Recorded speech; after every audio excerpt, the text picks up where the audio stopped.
How to withdraw money from Phantom Wallet to Binance.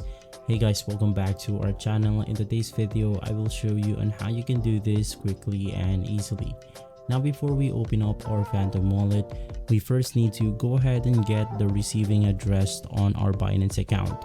To do that, just go ahead and click on the overview of your wallet right here, and right after, just go ahead and click on deposit. In here we have some options to choose from, which is the person-to-person trading, buy with PHP, which is your local currency, and lastly deposit crypto.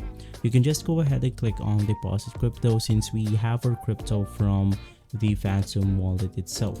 So just go ahead and click on deposit crypto, select the coin that you want to deposit. Right after that, go ahead and select your network.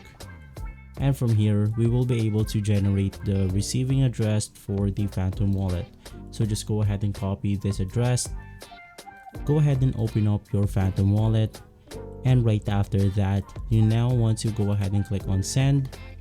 Enter the assets that you want to transfer. And right here, just go ahead and paste the address from Binance and you should be good to go. If this video has been helpful, leave a like and subscribe. I'll see you on the next one. Thank you.